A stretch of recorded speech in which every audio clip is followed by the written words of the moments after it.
Move over, princesses, the queen has arrived, and her decision for the next ruler to the throne matters.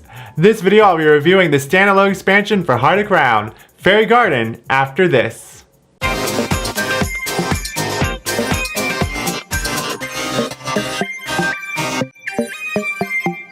Hey there, it's Theo from Geeky Gamer Guy. On this channel I do all things board games from top 5 lists of a specific topic, playthroughs, reviews, you know, like this one, to how to plays, where I expose the full rules of the game at hand. So if you don't want to miss out, think about subscribing. The Fae have arrived, and their magic has set the competition ablaze.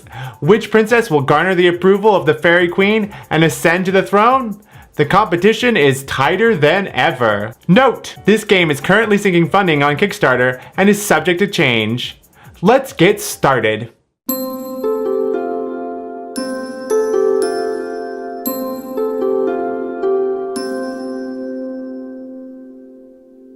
In Heart of Crown Fairy Garden, the Fae have appeared to switch up the race for the crown.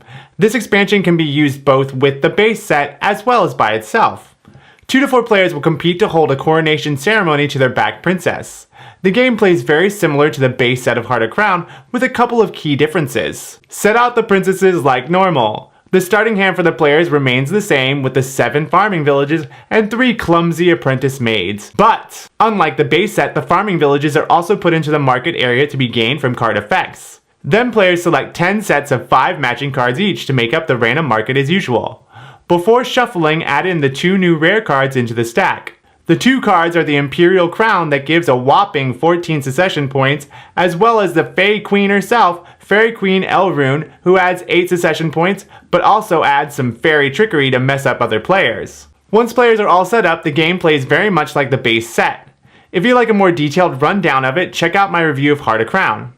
But for a quick overview, the game plays as follows. Play a card from your hand, linking more cards to it if there's a yellow arrow to do so. Count up the coins and buy from either side of the market. Or if the player has enough coins, they can also back a princess, adding them to the domain in front of the player. As well as adding the 3 territory cards that act as spots for other cards to be used on later turns. Once the princess is back, the player will want to amass enough gold to afford succession points from the market to reach 20 succession points on their turn. Instead of buying cards on a turn, the player may place all succession points in hand to the domain. If no other player reaches 20 succession points on their turn during the round, the player wins. If there's a tie, players go into sudden death. The first to reach 30 succession points wins. Just like the base set, I am totally mesmerized by this expansion. It still holds a high spot as one of my favorite deck building games ever. The nice range of new cards really adds some fun mechanics to the game. A large chunk of them allows you to acquire more cards in some way, really speeding up the game. Also, there's a lot of ways to draw and discard cards. I've had my longest chains of cards with this set. It feels so good to play 9+ cards on one turn. The race to the coronation ceremony is even tighter now than it was before.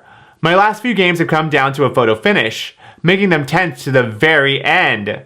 The 2 new rare cards add some interesting ways to get succession points. Because of them, coin cards are even more valuable in the later game. If you can amass enough coins on a given turn, the rares will really help put you in the lead or catch you up. I also love that they may or may not come out right away because they're in the random market. Queens can't be rushed. The card art in this set is beautiful, with the same great anime style full of character. Also, unlike some of the slightly muted cards from the base set, each card is vibrant and colorful. Also love that this can be pretty much fully combined with the base set and other expansions, with minimal omissions to certain card types from the base set, making an endless amount of replay value. Just choose a pre-selected set, or make your own shuffling up the randomizer cards. Now the only real flaw I can think of is still the problem I had with the base set, and that's how sudden death works.